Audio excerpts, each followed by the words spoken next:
Pennsylvania for the win. Hello, everybody. I'm David Schuster, and welcome to a special live edition of Rebel HQ. There is now every indication that Pennsylvania Governor Josh Shapiro will be Kamala Harris's pick for running mate. It appears that the Harris campaign, according to multiple reports, has concluded that, yes, he would give her the best chance of winning, at least politically and strategically. However, there are also reports now coming from the Harris campaign that she wants to have a strong personal connection with whoever her running mate's going to be. So there's another round of interviews that is being conducted this weekend. We will get into that. We will also talk about the latest polls, which show the Trump implosion continues to intensify. Donald Trump apparently, well, there's an argument to be made that the dumpster fire Donald Trump has in Chicago is akin to, in political terms, what Bessie the cow, Miss O'Leary's cow, did in October of 1871. We'll talk about the analogy. We'll also show you some of the videos of the week and get to some of the moments of this week. But let's start. And we're also, by the way, we're going to take up some of your questions if you've got any comments. And let's put up a couple there. Hello, Sherry. Good to have you on board. Hello, Weldon. Thank you, Weldon. Good to have you here. Nate Bash, let's go. Indeed. All right, let's start with Josh Shapiro. Sometime, and putting aside for a second whether it's Josh Shapiro or anybody else, I guarantee you that sometime over the next 48 hours, sometime before Monday, the networks, the broadcast networks, the cable networks are going to break into the regular programming, and you will hear something like this. This is CNN Breaking News. This is an NBC News special report. This is an ABC News special report.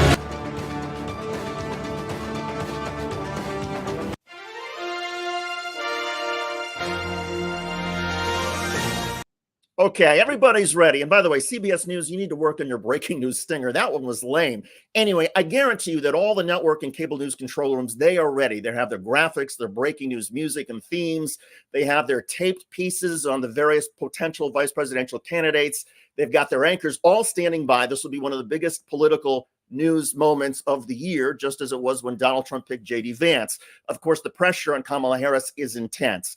And there is every indication, based on the logistics and political analysis from Democrats who are close to the Harris campaign, that she will be choosing Pennsylvania Governor Josh Shapiro. The moderate Democrat has a 61% approval rating in a state that is evenly split. The Pennsylvania electoral votes, 19 of them are crucial to a Democratic election victory to the Harris map. And the Harris ticket will be starting a multi-stop tour on Tuesday in Philadelphia, which is, of course, part of Pennsylvania. It also helps that Josh Shapiro is great on TV. He's a compelling speaker, and he sounds a little bit in his cadence and his style like Barack Obama, the great orator Barack Obama. You think I'm kidding? First, here's Josh Shapiro talking about Donald Trump and the threat that Donald Trump and J.D. Vance pose. Watch. And here's the other thing. He's told us what he wants to do. Y'all go crack open that whole Project 2025 thing. Go take a look. Go take a look at what his buddies and all his former staff wrote. That is, hold on, I'm going to repeat it. These are not my words. These are words of this guy in the front row. That's some scary shit right there. That's what he just said. It's really scary. It is an agenda to take away more of your freedoms. Okay, so Josh Shapiro, and you think I'm kidding about Barack Obama? Well, here's a Barack Obama rally speech from 2020 for the Biden-Harris campaign. You tell me if there's some similarities. Watch. And with Joe and Kamala at the helm, you're not going to have to think about the crazy things they said every day. And that's worth a lot. You're not going to have to argue about them every day. It just won't be so exhausting. You might be able to have a Thanksgiving dinner without having an argument. Barack Obama and Josh Shapiro separated at birth, mother from a, well, look, the on-camera style is important for Josh Shapiro. He's great on TV. He's a compelling speaker. But the process of elimination is what seems to be driving the Harris campaign towards Josh Shapiro. And so let's go through it. First, let's start with Mark Kelly. Now, Mark Kelly is a popular Arizona governor. He's personally very, very well liked in the U.S. Senate. He's well liked by Kamala Harris. He is obviously Arizona, 11 electoral votes. He represents a swing state, which is also crucial. He's a military veteran, former astronaut. His parents were cops. The con is that Mark Kelly is not good on television. Mark Kelly is not a very compelling speaker. But let's just put that aside. Let's just, suppose that doesn't really matter. What does matter apparently to the Harris campaign, and the greatest concern they have about Mark Kelly, is Senate math. Right now, Democrats have a 1-seat margin in the U.S. Senate. Mark Kelly, who represents Arizona, he's not up for re-election until 2028. If he leaves the seat to become vice president, yes, a Democratic governor, Hobbs, gets to appoint a replacement, but then there's another election, a special election in 2026, and there's no guarantee that any Democrat might be as compelling and have as good a chance of holding on to the seat as Mark Kelly if Mark Kelly doesn't have to face re-election or doesn't have to run for election until 2028. So there's this concern in the Harris campaign and among Democrats that if you're looking at a U.S. Senate that only has a margin of a couple of seats at best for Democrats, that possibly losing Arizona in 2026 in the midterms is not the way to go. And that better to sort of hold on to the seat rather than take a chance with the possibility that you lose it. So that's apparently the biggest rap against Mark Kelly. Now, let's talk about Pete Buttigieg, the transportation secretary, former mayor of South Bend, Indiana. He is super smart. He speaks 7 languages. He has a compelling way on television. He explains things very well. He's 42 years old, so he represents, obviously, a younger generation. He also understands how Washington works after having been the transportation secretary. And oh, by the way, did I mention that he's great on TV? And he goes on Fox News a lot. He's not afraid to go into the lion's den, to enemy territory, and try to convince Republicans why they are wrong or why Donald Trump is wrong. Here is Pete Buttigieg from Fox News Sunday last weekend. Watch. Of the RNC was that this is leading to an increase in crime. On Fox News, Transportation Secretary Pete Buttigieg picked apart the GOP talking points on immigration. Well, and I think it's really important that we talk about crime. Have been very high profile about people. If they had not been in this country cases, illegally, this is my people point, would still right? be alive. Trying to make people think that crime is up when crime is down under Joe Biden and crime was up under Donald Trump. Now, I don't know how often that gets reported on this network. So if you're watching this at home, do yourself a favor and look up the data. Yes, Buttigieg just shamed the network while live on the network. Well, we invite that. Great. So if you look this up at home, you will know that crime went down under Biden and crime went up under Trump. And I think the violent crime, for sure. So I think the really important thing to ask is, why would America want to go back to the higher crime that we experienced under Donald Trump? If you talk to political insiders, most of them will say they would love to have Pete Buttigieg. And I'm talking about Democratic political insiders. He's got the political chops. He ran a great campaign in 2020. Remember, he tied with Bernie Sanders in the Iowa caucuses. He has tremendous appeal among younger voters. He represents a new generation. The biggest con, and I hate to say it, and I think most Democrats would agree, he's openly gay, and the question is America ready for an African-American woman president and a gay vice president? And I think America is. I actually think that Pete Buttigieg would give Kamala Harris the best chance of beating Donald Trump. But Pete Buttigieg, in representing in Indiana, that's a state that's already likely going to, he was from Indiana, that is likely already going to Republicans. He doesn't necessarily help with the electoral map in the way that, say, Josh Shapiro or Mark Kelly would. And again, there is, I suppose, something of a risk at a time when Donald Trump, and there's already great divisiveness and concern about, are we going too far in terms of transgender rights and athletes who are not really females or males, but competing in the Olympics and all that sort of conversation. There are concerns, fair or not, among high-ranking Democrats close to the Harris campaign that Pete Buttigieg is not a perfect fit. And there's also some question about the personality. We talked about how Kamala Harris wants to have a very strong personal connection. If she doesn't have the best relationship with Pete Buttigieg, even though he's been transportation secretary and she's the vice president, that could be another knock against him. So Pete Buttigieg probably off the list, as much as it pains so many of us to say that. Now let's talk about the Minnesota Governor Tim Waltz. Tim Waltz has been the progressive star over the past couple of weeks. He has been phenomenal. And I got to put on my glasses so I roll the right video here. Tim Waltz has just taken it to Donald Trump and J.D. Vance in a way that's sort of folksy, Midwestern earnestness. He's great on TV. He's a progressive hero. He has codified abortion rights. He's had a string of labor victories. He's expanded school lunch programs. He's done all the sort of things progressives would want in a state. And oh, by the way, he also has 12 years of experience as a member of Congress, so he understands how Washington works. And he has really come on strong over the past couple of weeks. He's become like a meteoric rise. For a lot of people who didn't know who he was simply because of how he has done on television. Here he was a couple of days ago talking about J.D. Vance claiming to know something about rural America. Watch.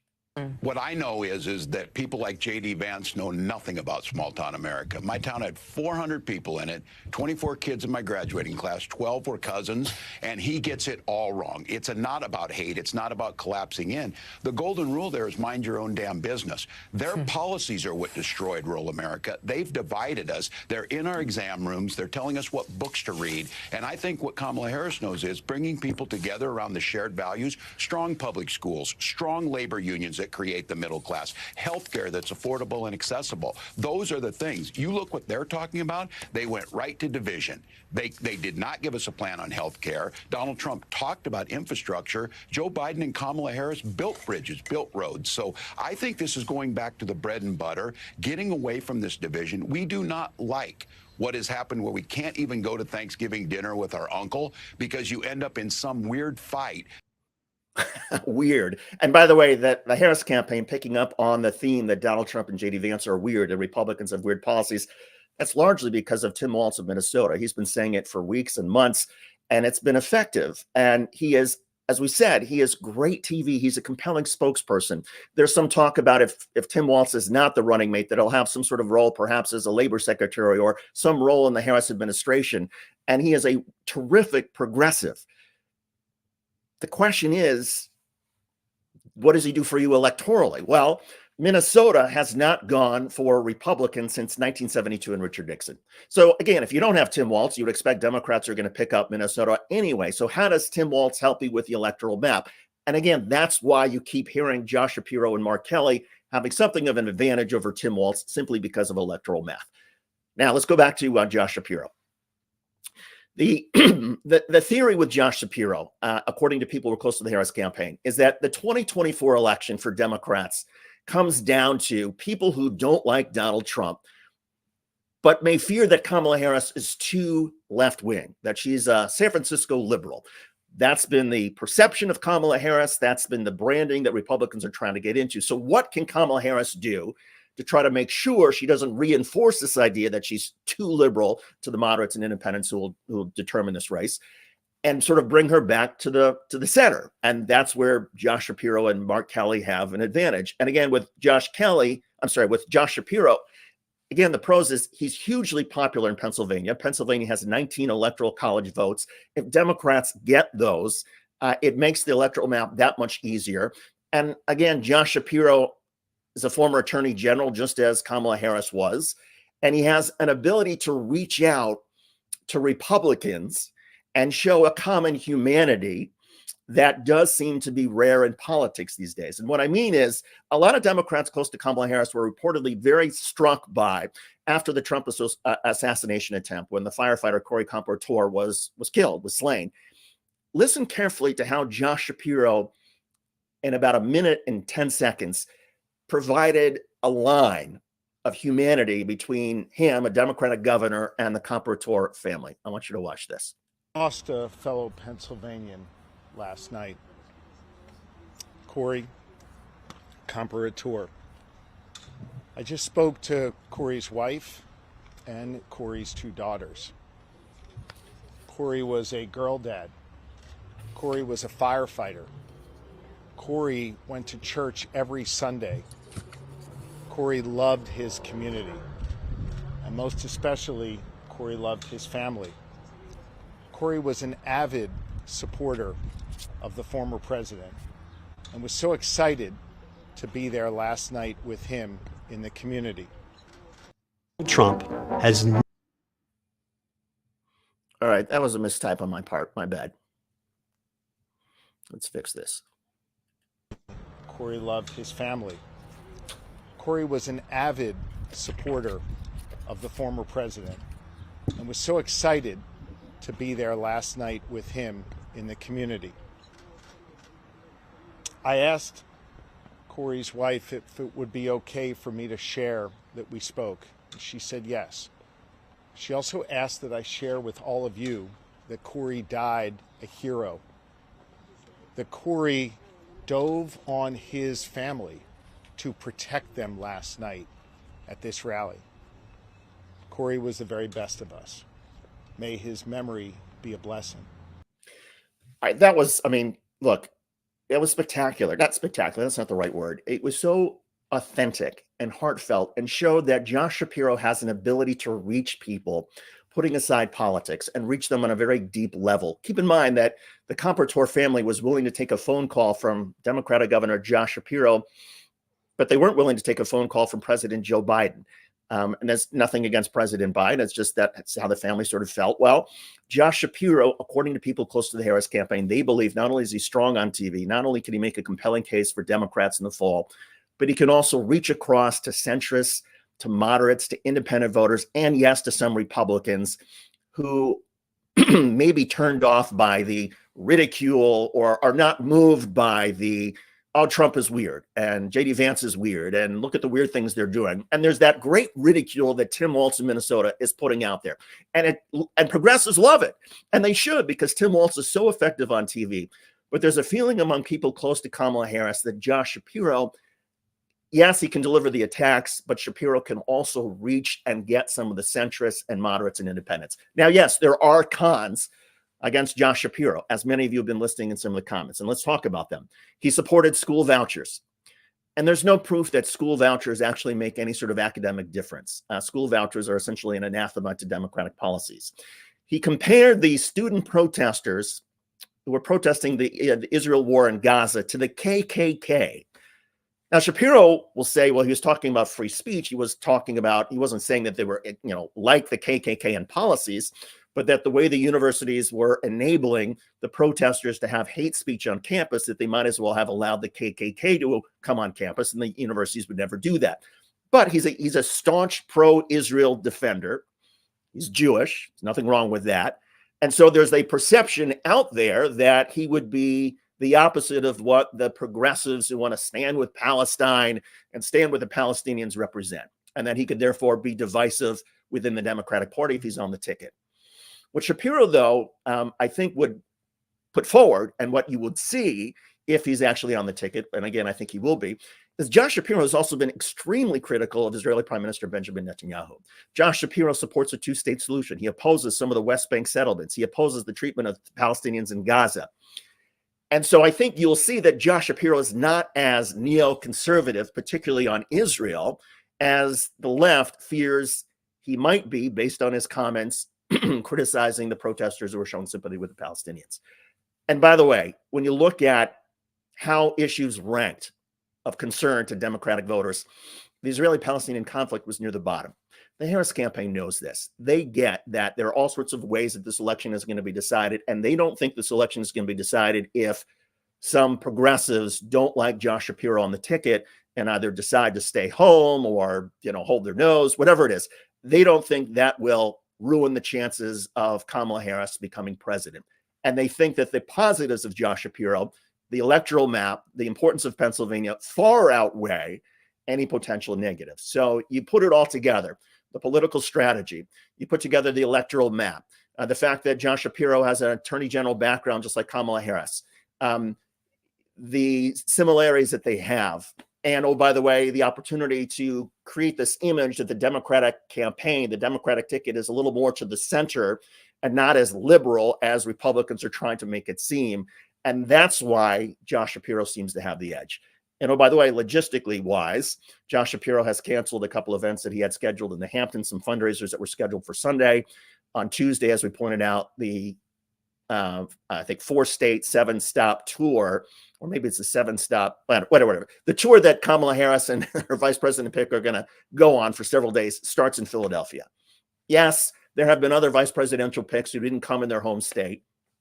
But the betting is that it's Josh Shapiro, and that the only thing that's keeping this back right now is that Kamala Harris is notorious for taking a long time to decide things, or taking as much time as she has. And again, she has basically until Monday.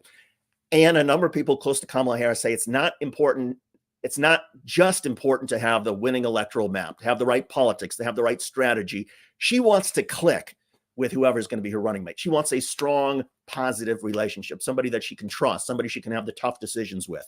She doesn't know Tim Waltz or Josh Shapiro or Mark Kelly or Pete Buttigieg all that well. Yeah, she has worked with them a bit, but part of the process, the way the Harris campaign describes it, and there was a great article this morning in Politico, is that Harris wants to have a personal connection and is going to have another round of interviews this weekend just to make sure she feels she can trust the personal connection with whoever she picks, with the assumption being that the leading candidate, the person who is checking off all the boxes and it's his to lose, is Josh Shapiro of Pennsylvania. Let's take some of your comments and questions and see what you think. And then we're going to get to the polls in just a second. God's child, vote blue, vote blue, vote blue.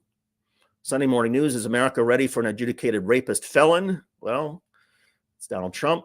Yolanda, I sure hope so. Javier, Shapiro seems boring. People need to be excited. And look, I get that. Javier, you're right. People are legitimately excited by Tim Waltz. He would send, electric shock through the Democratic Party in terms of excitement. That's how great he is on TV, and it sort of folks him in. And you look at some of his clips of how Tim Waltz has rolled out programs in Minnesota. He's brilliant. And he's got that Midwestern earnestness and charm. And I think, yes, Democrats would be super excited by Tim Waltz. But it's not necessarily the hardcore Democrats that the Harris campaign is looking at. They're also looking at moderates and independents, the swing voters who will ultimately decide the election in battleground states like Pennsylvania. 038 Productions, Shapiro is a Zionist. Well, look, there's nothing wrong with being a Zionist. It means you support, Israel's right to exist, as far as my understanding of Zionism. The question is, how does he feel about Benjamin Netanyahu? And how does he feel about the plight of the Palestinians? Josh Shapiro's fake Obama impression will turn off voters. Yeah, that's a good point. I mean, maybe he's a little bit too much on the Obama shtick, unless that's how he really speaks. So let's talk about some polls. Let me move some comments here. I don't know how to take this one off.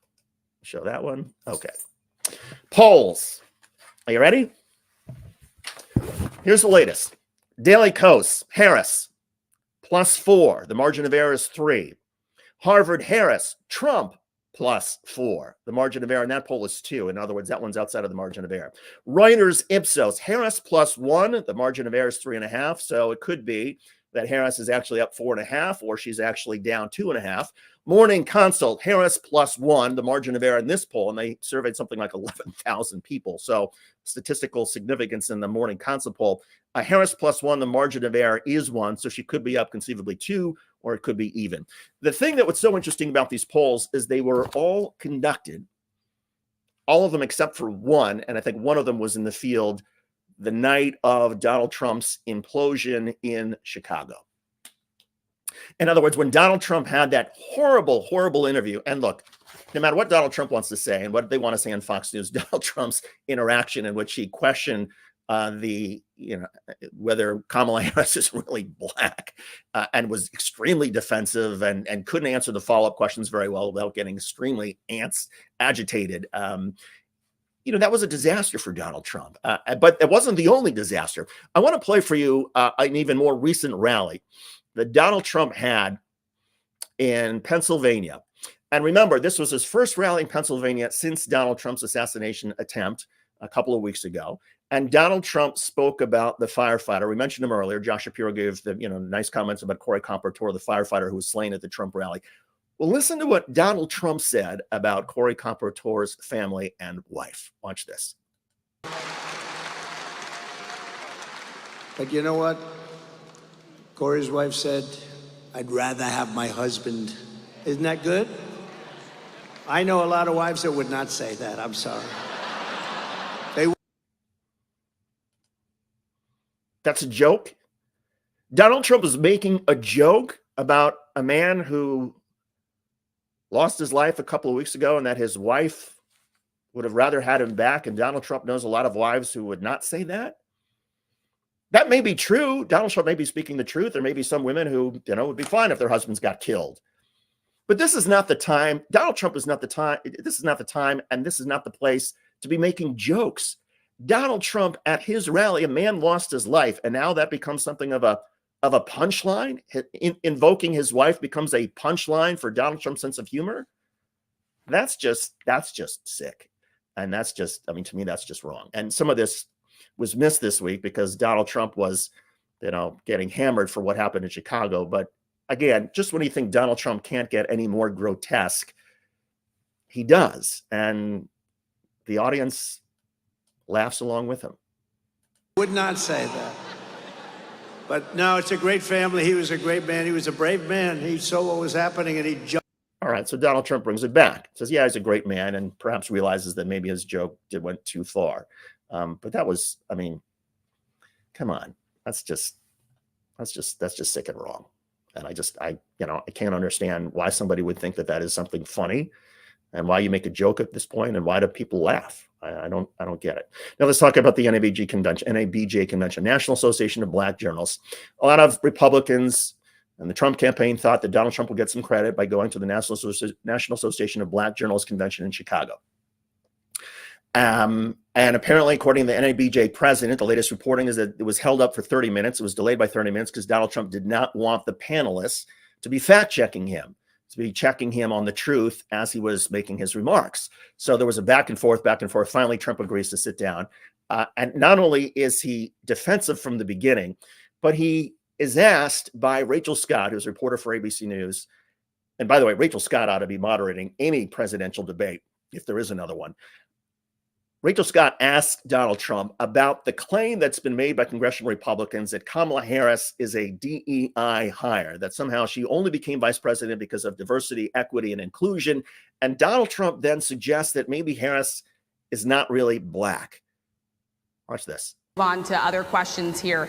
Some of your own supporters, including Republicans on Capitol Hill, have labeled Vice President Kamala Harris, who is the first Black and Asian American woman to serve as vice president and be on a major party ticket, as a DEI hire.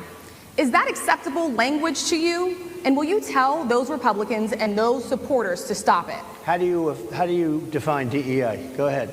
How do you define diversity, equity, and inclusion? Okay, yeah, go ahead. Is that what your definition? That is give me a definition then. Would you give me a definition DEI. of that? Give me a definition. Sir, of I'm that. asking you a question, a very direct question. Define it for me, if you would. I just defined it, sir. Do you believe that Vice President Kamala Harris is only on the ticket because she is a black woman? Well, I can say no. I think it's maybe a little bit different. So I've known her a long time indirectly, not directly very much, and she was always of Indian heritage, and she was only promoting Indian heritage. I didn't know she was black until a number of years ago when she happened to turn black, and now she wants to be known as black. So I don't know, is she Indian or is she black? She is. Actually, Donald Trump said in a statement several years ago that she was black. I mean, his campaign put out a statement talking about Kamala Harris being black when she was put on the Biden ticket in 2020. So Trump's lying there. He knows that she's black and has always been black. He says she's always identified as black. She went to attended a black university. Generally, black university, was in an African-American sorority. So this is just race baiting by Donald Trump. Let's keep going. Always identified as a black woman. She went to a historically black college. I respect either one, but she obviously doesn't, because she was Indian all the way, and then all of a sudden she made a turn and she became a black person. Just to be clear, sir, do you believe that she is? I think somebody should look into that too when you continue in a very hostile, nasty tone. It's a direct question, sir. Do you believe that Vice President Kamala Harris is a DEI hire, as some Republicans really don't have know. said? I mean, I really don't know. Could be. There are some, and there are plenty. Okay, so Donald Trump refusing to say whether or not she's a DEI hire. He just wants to question whether or not she is African American. Keep in mind that the Republicans are trying to talk about issues like immigration and whether Kamala Harris is too liberal. And what Donald Trump is doing is he's making this about Kamala Harris's race and her identity. And there's a sexist, misogynistic aspect to what Donald Trump is doing. So it's a problem for him politically, never mind ethically, and it's disgusting and despicable, but it's a real problem for him politically to essentially be contrasting what his campaign is trying to do. And that contrast, and I think also the horror that a number of Republicans had when they saw that clip, sparked a number of Republicans to speak out. And I want to read you some of the reaction. Maryland Governor turned Senate candidate Larry Hogan blasted Trump's remarks as unacceptable and abhorrent. Republican Senator Lisa Murkowski of Alaska called the comments very unfortunate. And never mind Republican moderates. Missouri Senator Josh Hawley said, quote, "It's not a good idea for either of the parties to be playing political, racial identity politics." Josh Hawley's not a moderate. Montana Senator Steve Daines, also not a moderate, quote, "I think the better approach is to focus on the policies of Kamala Harris." Longtime Mitch McConnell advisor, now CNN GOP pundit Scott Jennings said on CNN, Trump did crap the bed. The only question is if he's going to roll around in it or change the sheets. Even Trump supporters like Bill O'Reilly of Fox News infamy, he went on News Nation and criticized Donald Trump and said that this was ridiculous what Donald Trump has done. It was so bad, and with all the Republicans coming out saying it was bad, George Conway, who's a Republican who's been helped found the Lincoln Project, who's now got his own PAC, and we're going to talk about Conway in a moment, he put out a tweet that's gotten more than 3 million likes. And here's what his tweet said. "I wish to personally express my sincerest gratitude to whomever it is on the Trump campaign who convinced Trump it was a good idea to have him appear before the NABJ. Whoever you are a true patriot, and your country is in your debt." That was one of the most popular tweets of the week. Good for George Conway. We're going to get back to him in a moment. While George Conway was engaged in some ridicule, there was, of course, serious reaction from anti-Trump folks as well. My friend Keith Olbermann, and by the way, his podcast, the Keith Olbermann podcast, is must subscribe. I played a clip last week. I want to play another one this week, which was, Keith has a way with words and such a brilliant broadcaster. Here was Keith's serious reaction to Donald Trump's comments at the NABJ. Watch. He signaled the start of his full-on, hateful, disgusting, apartheid and slavery-level appalling campaign of birtherism and racism. Donald Trump must withdraw from the presidential election and be committed for psychiatric institutionalization, or be compelled to. There is no longer any room in the political discourse of the United States of America for anyone both so deeply disturbed and so deeply possessed by a hate of people of color that it reaches the levels of insanity and prejudice Trump not only displayed yesterday in Chicago, but gloried in. Moreover, there is no room in American society for anyone with such an immeasurably dysfunctional and dangerous mental illness as that which Trump showed again and again and again at the NABJ event. Dangerous mental illness. Keith's right. If you step back, and let's just remove the last couple of years. I know it's hard to with all the Donald Trump stuff that's been out there. But if you step back and imagine there would be a presidential candidate, a nominee of a major political party in 2024 who would question somebody's blackness and question whether the person was really black or some other ethnicity. No. That would never happen in 2024. Are you kidding? That would never happen. The United States is much better than that. But here we are. And that suggests, as Keith pointed out, Trump is deranged.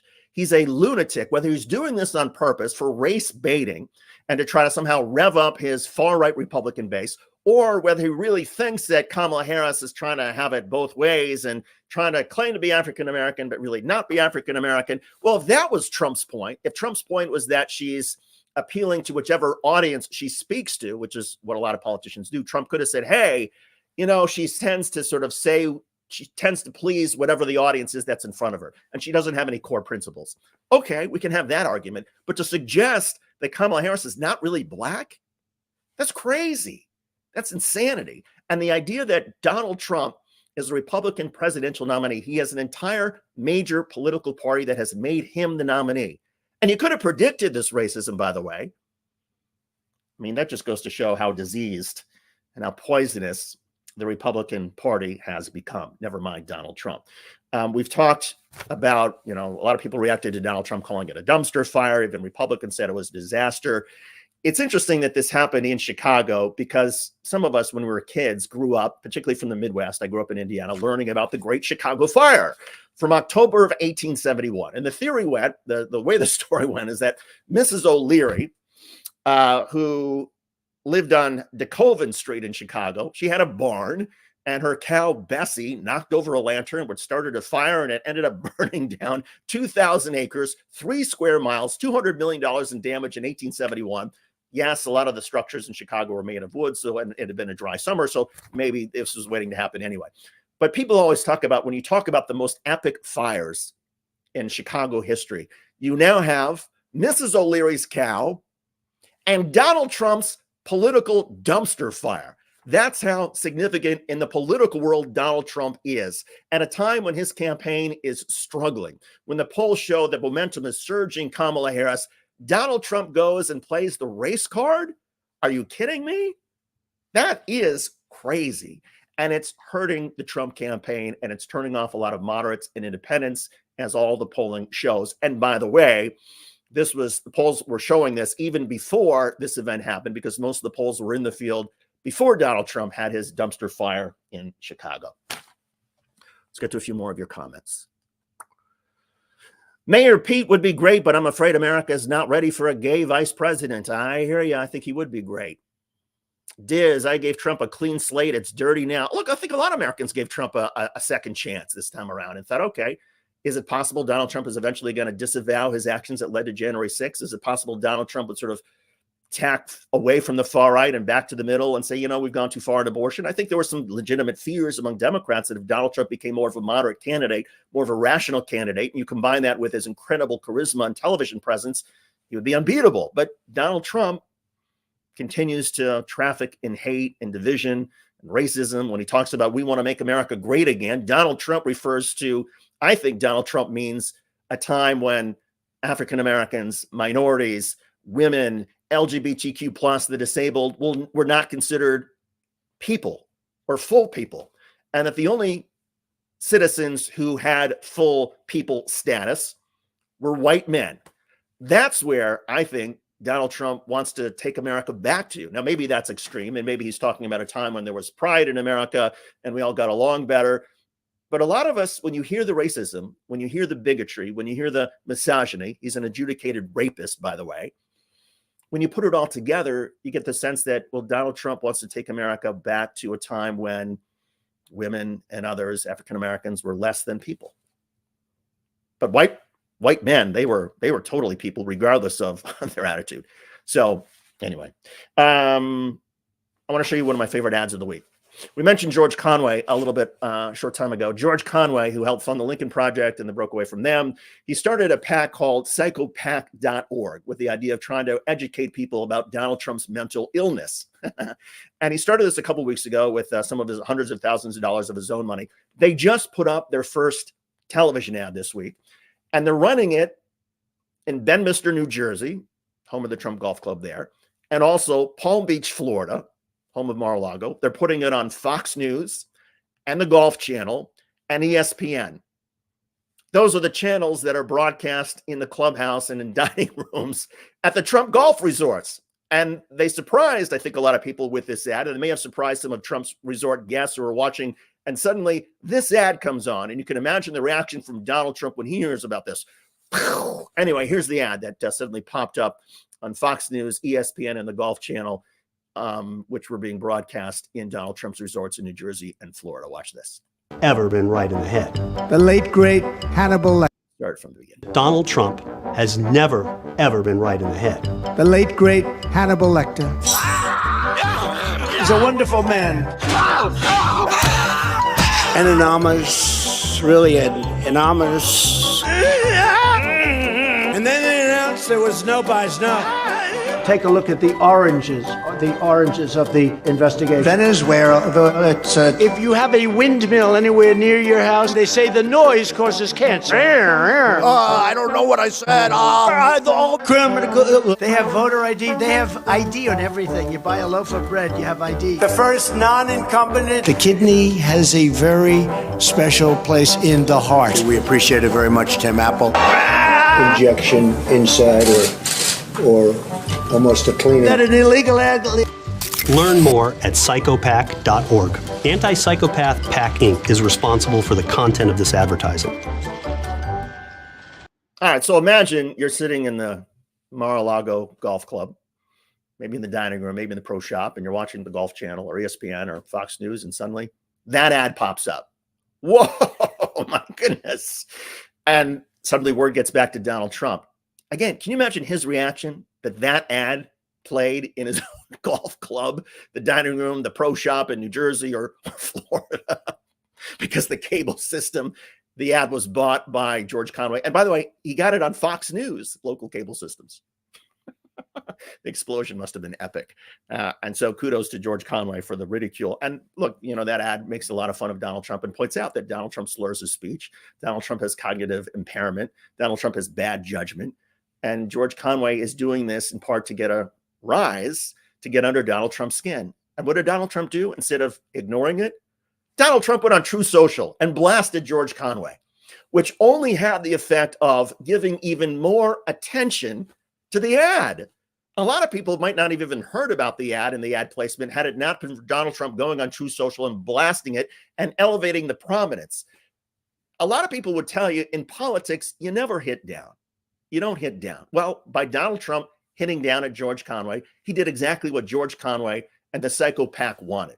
Donald Trump gave them attention, which means more money, more donations, and more ads that are going to be coming, not just, of course, from psychopac.org, but also from the Lincoln Project. And so we talk about Donald Trump not having much judgment in the world of politics. And we see this, for example, with J.D. Vance.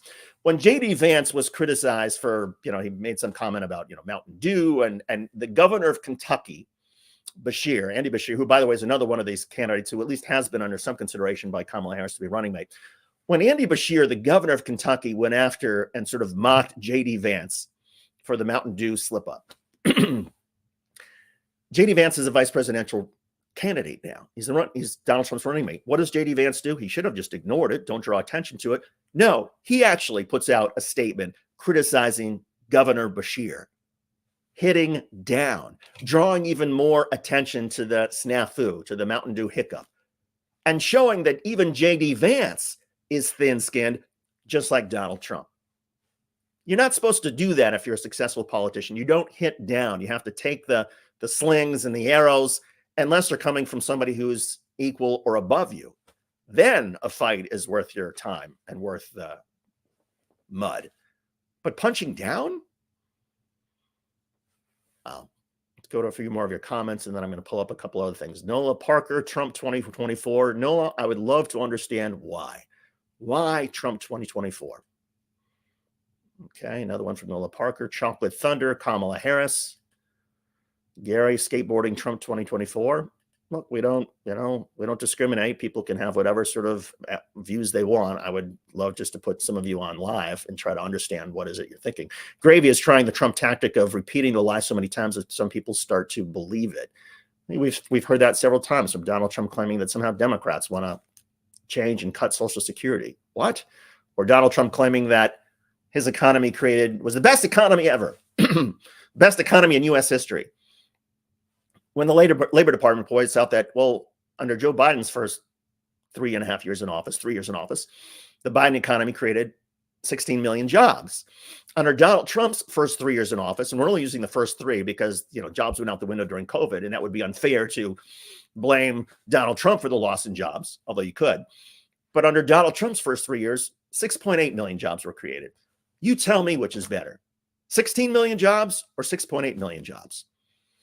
The Dow Jones Industrial Average just, has been shattering all sorts of records.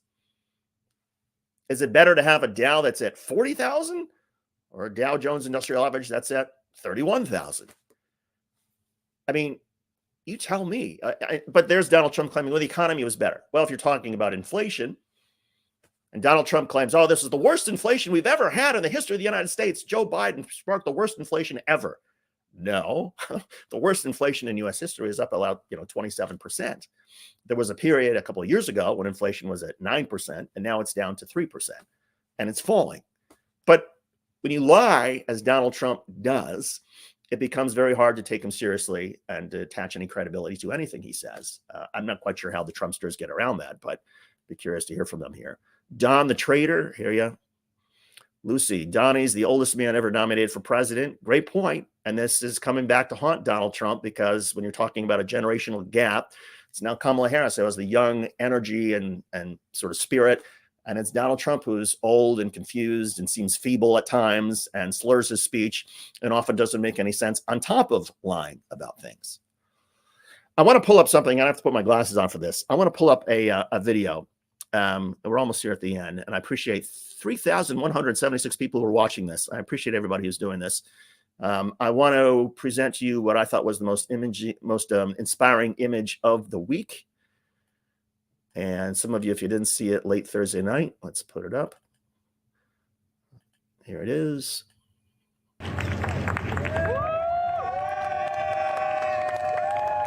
Paul Whelan was held hostage.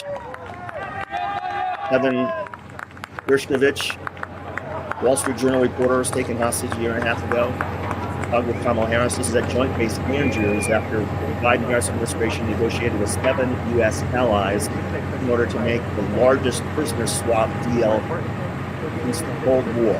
And I don't care whether you're Republican, a Democrat, an independent, libertarian, vegetarian, whatever it is, you can be proud as an American to do this. To see people who were held hostage be returned to the United States, the joy, the success in having any administration be able to get our hostages out when they've been unfairly charged. There will be arguments about, was it worth it? Should we have given Russia back some of their assassins, as we did, in order to get people who were unfairly charged by Russia? But there's no indication that this strategy has caused Russia to take more hostages. That's the argument. But putting that aside, just to see the joy right here, Kevin and his mother.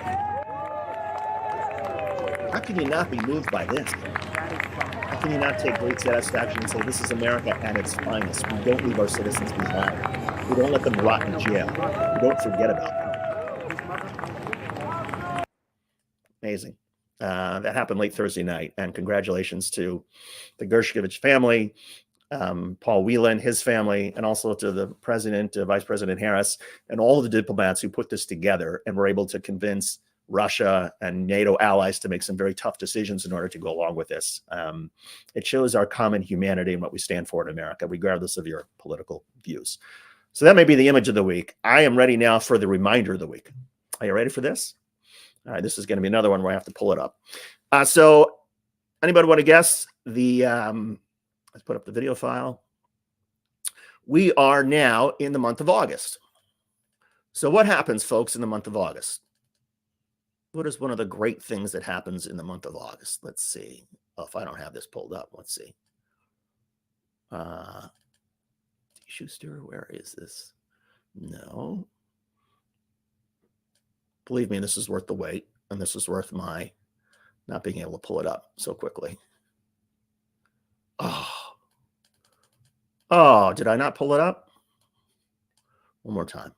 D. Schuster. Okay, maybe I didn't. All right, I can't find it, so I'm just going to tell you. We'll play the image for you next week. The month of August is the month that college football starts.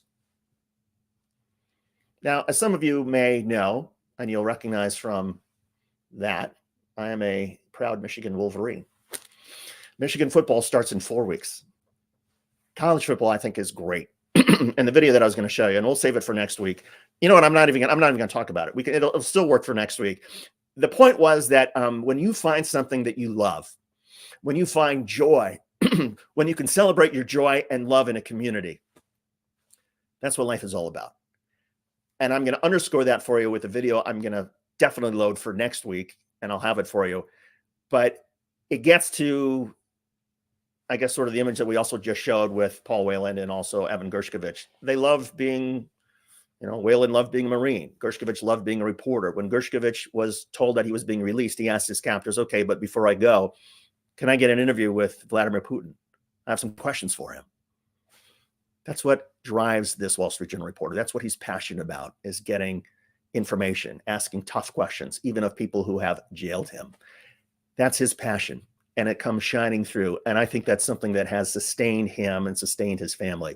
And so the lesson for all of us is when you find something, whether it's music or sports or politics or a political campaign or college football, that gives you energy and that you're passionate about and something that you love.